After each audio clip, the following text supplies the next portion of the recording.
Hello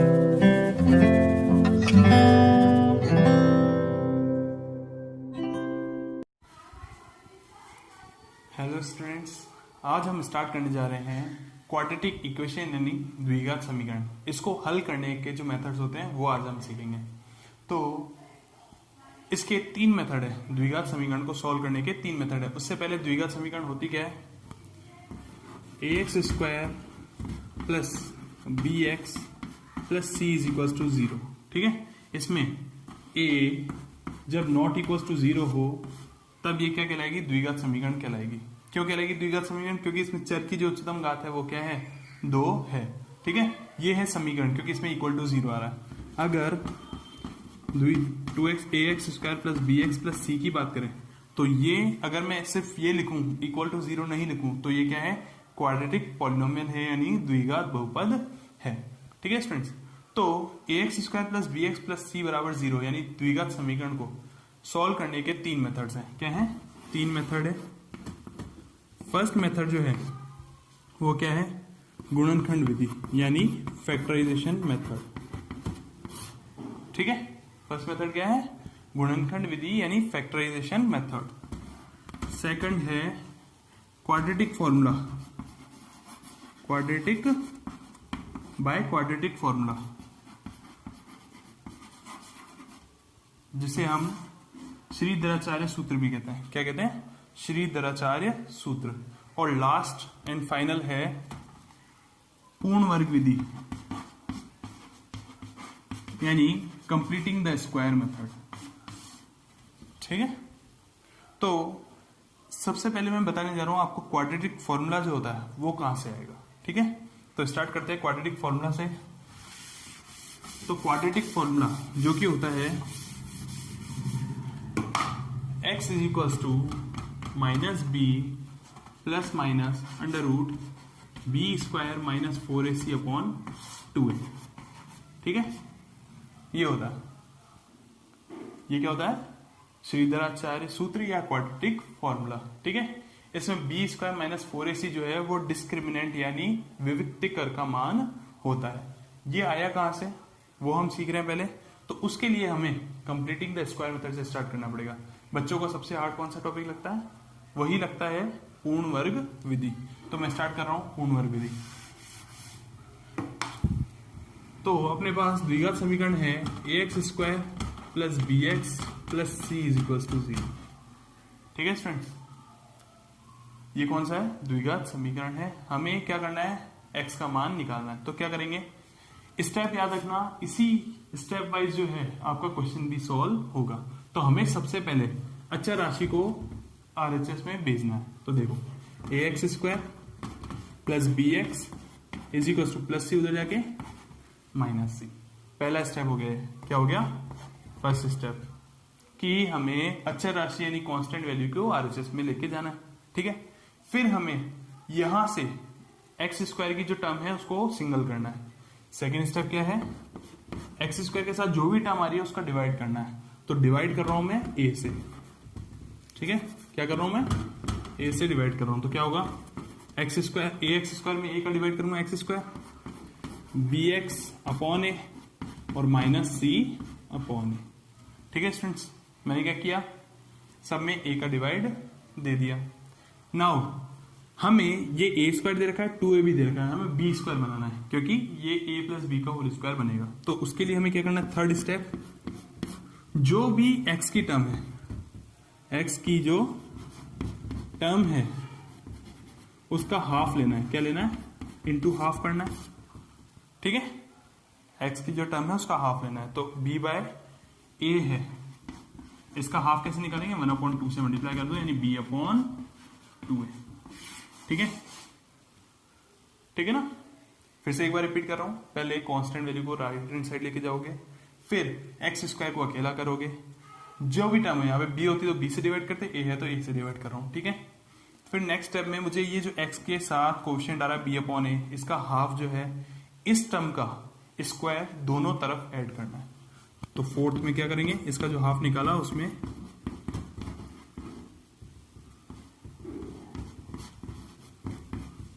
ठीक है, ये एज इट इज लिख दिया मैंने। अब इसमें b अपॉन 2a का होल स्क्वायर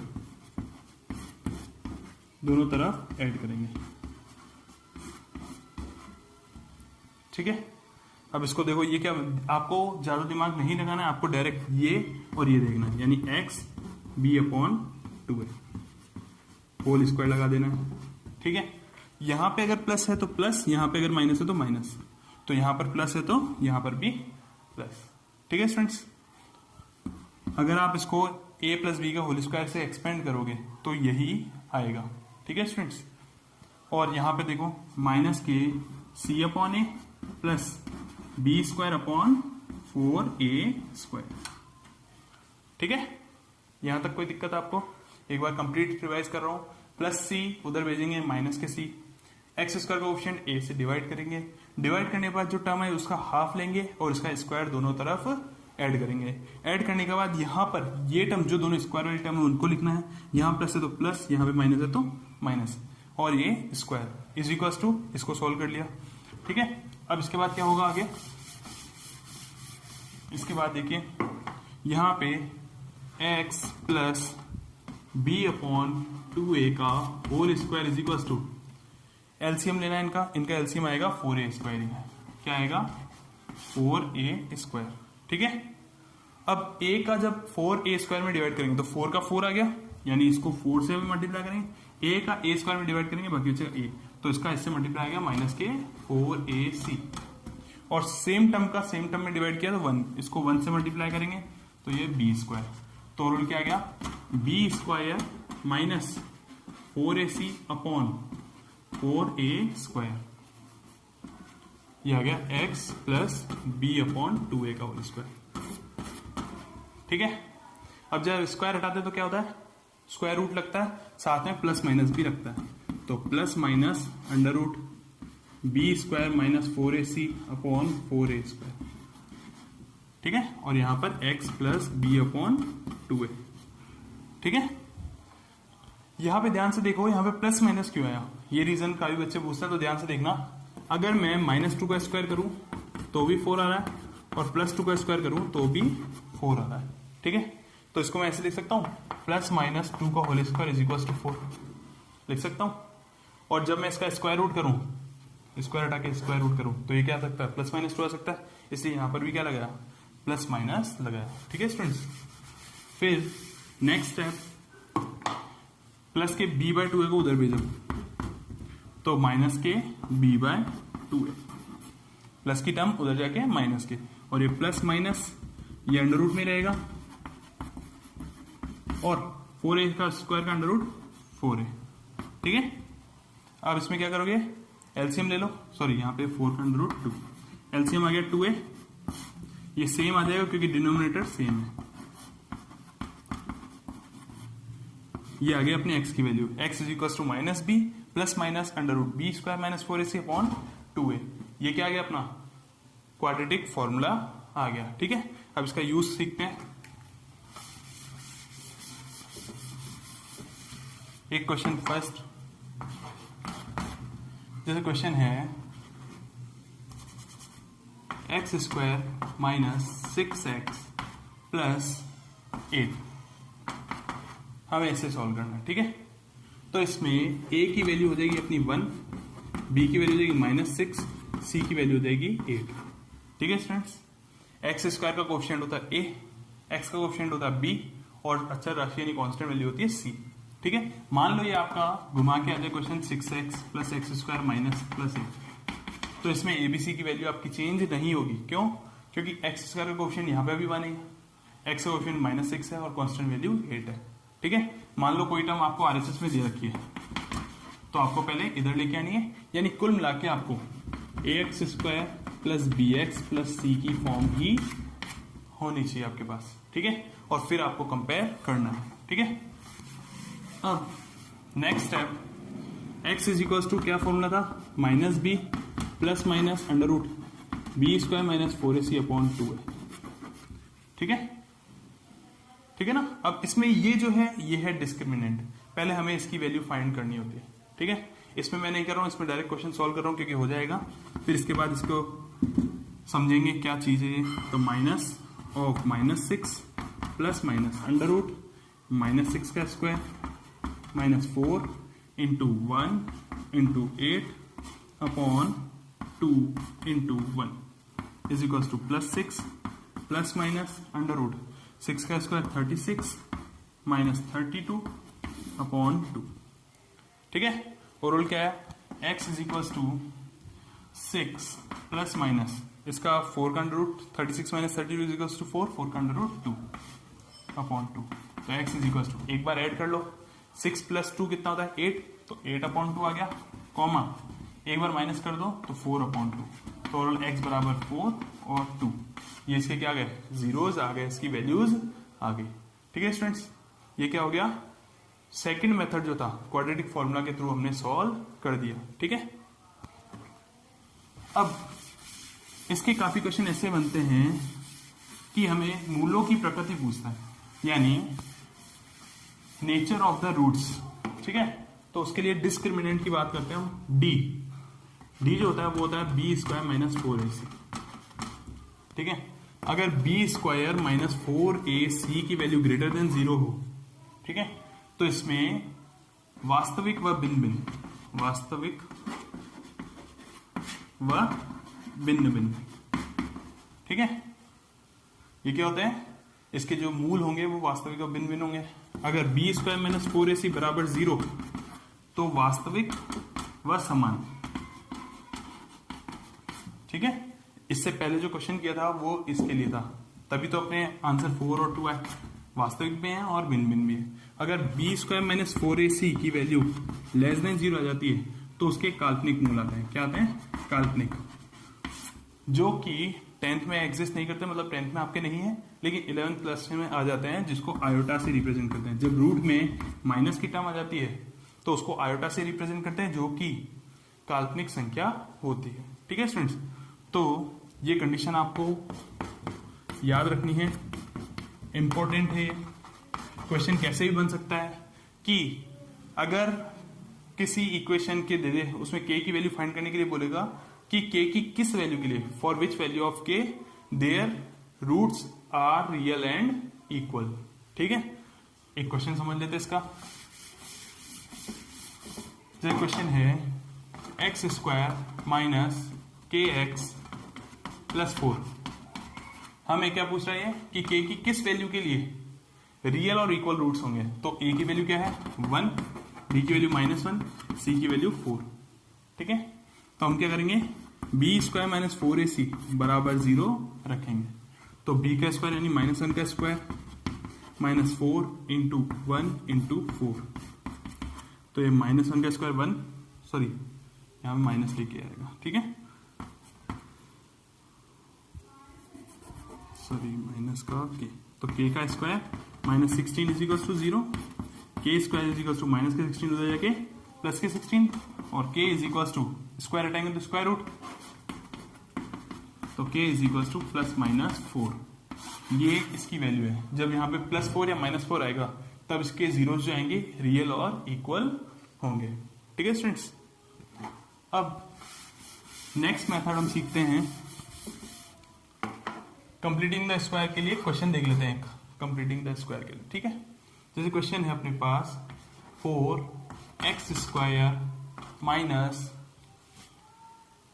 6 12x, जैसे अपने पास ये क्वेश्चन है। ठीक है, तो सबसे पहले हमने क्या करा था प्रोसेस में, कांस्टेंट वैल्यू को उधर लेके जाएंगे, तो 4x square minus 12x is equal to -9। ठीक है, कंप्लीटिंग द स्क्वायर मेथड चल रहा है। फिर मैंने कहा था फर्स्ट मेथड ये होने के बाद हम क्या करेंगे, 4 को मतलब एक्स स्क्वायर को सिंगल करेंगे, तो हम किससे डिवाइड करेंगे, 4 से, तो एक्स स्क्वायर 4 से 4 कट गया, 4 3 जा 12 और ये माइनस के 9/4। ठीक है स्टूडेंट्स, फिर हमें क्या करना है, x के साथ वाली टर्म यानी 3 साइन नहीं लेना है, उसका हाफ करना है यानी 3/2, और इसका स्क्वायर हमें दोनों तरफ ऐड करना है।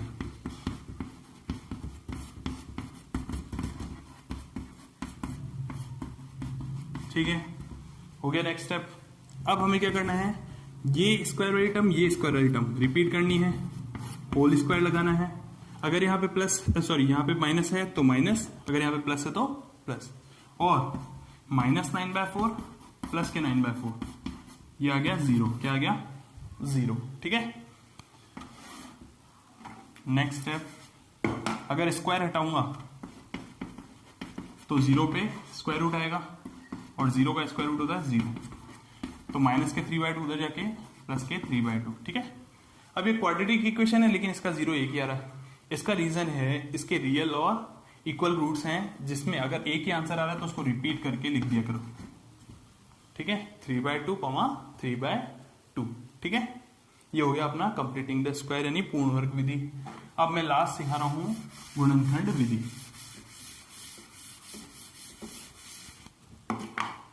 तो गुणनखंड विधि में क्या करना है हमें? 4x² minus x plus 9 is equal to 0। यानी आपको कंप्लीट ये इक्वेशन रिपीट करनी है, बस x के साथ कोफिशिएंट यानी गुणांक जो आ रहा है उसकी जगह खाली छोड़नी है। ठीक है। पीछे प्लस है तो बीच में प्लस। ठीक है। साइन की मिस्टेक नहीं होगी अगर ये स्टेप रखोगे तो। डायरेक्ट करने वाले करते हैं, लेकिन अगर आपको मिस्टेक नहीं करनी है तो यहाँ पे जो साइन है वो ही रखो और ब्रैकेट में रखो इस टर्म को। ठीक है। अब देखो 4 को 9 से मल्टीप्लाई किया 36, क्या आया? 36। ऐसी दो टर्म्स जिनको ऐड करने पर 12 आता हो, मल्टीप्लाई करने पर 36 आता हो। ठीक है। तो ऐड करने पर 12 कैसे कैसे आ सकता है? 11 1 10 2 9 3 8 4। ठीक है। ठीक है ना। तो 8 4 जा 32 होता है, 8 4 जा 32 होता है। ठीक है। अब 6 और 6, ठीक है, 6 और 6 ऐड करने पर 12 भी होता है और 6 6 जा 36 भी होता है। ठीक है। तो यहां पर आ जाएगा 6 + 6। ठीक है। अब मल्टीप्लाई कर दो, 6 को x से किया 6x, 6 को x से किया 6x plus 9 is equal to 0। यहाँ बाहर ब्रैकेट के बाहर माइनस है तो अंदर के साइन भी चेंज हो जाएंगे, ये भी माइनस और ये भी माइनस। ठीक है स्टूडेंट्स। अब इस स्टेप के बाद काफी स्टूडेंट्स को प्रॉब्लम होती है जिनका बेसिक क्लियर नहीं होता उनको। ठीक है। तो देखो इसमें क्या करेंगे अब,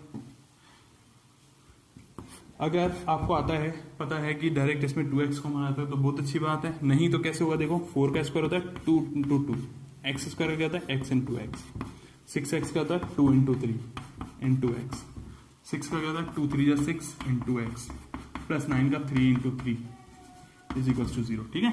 अब इन दोनों में देखो आपको क्या कॉमन दिख रहा है? एक तो 2 और एक x। ठीक है। अब ध्यान से देखना, इसमें मैंने 2 हटा दिया और एक x हटा दिया, 2 हटा दिया x हटा दिया, क्या बच रहा है अपने पास? एक तो बच रहा है 2x माइनस 3 माइनस इन दोनों में आपको क्या कॉमन दिख रहा है? 3, जो कि मैंने कॉमन ले लिया। अब इधर बच रहा है 2x और ये 3। ध्यान रखना बाहर माइनस है तो अंदर के साइन चेंज होंगे, माइनस माइनस प्लस, और ये हमेशा सेम आएगा। अगर नहीं आ रहा है मतलब आपने कोई ना कोई मिस्टेक की है। Is equal to 0। अब 2x माइनस 3 इस पूरी टर्म में और इस पूरी टर्म में 2x माइनस 3 कॉमन आ रहा है, वो ले लिया। जैसे ही ये लेंगे कॉमन तो बचेगा 2x और माइनस 3। तो ओवरऑल दोनों ही फैक्टर सेम आ रहे हैं। ठीक है। इसको 0 के इक्वल रख दो। 2x minus 3 is equal to 0, minus 3 उधर जाके प्लस के 3, माइनस 3 उधर जाके प्लस के 3, यानी 2x इज इक्वल टू 3 और x इज इक्वल टू 3/2। इसको भी सॉल्व करेंगे तो भी 3/2 ही आएगा। तो ओवरऑल हमने 3 एग्जांपल्स कर लिए, पूर्ण वर्ग विधि यानी कंप्लीटिंग द स्क्वायर, श्रीधराचार्य यानी क्वाड्रेटिक फॉर्मूला, और फैक्टराइजेशन मेथड यानी गुणनखंड विधि। ठीक है स्टूडेंट्स। ये क्वेश्चंस आपके लिए SW है, जिसमें फर्स्ट क्वेश्चन में आपको k की वैल्यू फाइंड करनी है अगर इसके रियल एंड इक्वल रूट्स हैं, यानी इसके जो मूल हैं वो वास्तविक व समान हैं, तो k की वैल्यू क्या होगी। ठीक है स्टूडेंट्स। जिसमें b² माइनस 4ac बराबर 0 रख के सॉल्व करना है आपको। ठीक है। सेकंड क्वेश्चन जो है उसको कंप्लीटिंग द स्क्वायर मेथड से आपको सॉल्व करना है, यानी पूर्ण वर्ग विधि से हल करना है। ठीक है स्टूडेंट्स। इसका जो भी आंसर है आपका इस वीडियो के कमेंट सेक्शन में जाके कमेंट करके आपको बताना है k की वैल्यू। ठीक है स्टूडेंट्स। और इसी के साथ ही आपको ध्यान रखना है, अब कंटिन्यूस पढ़ाई करनी है आपको, क्योंकि आपके बोर्ड के टाइम टेबल आ चुका है। ठीक है। 30 को आपका मैथ्स का पेपर है। ठीक है। आपको सीरियसली अब स्टडी करनी है। Thank you.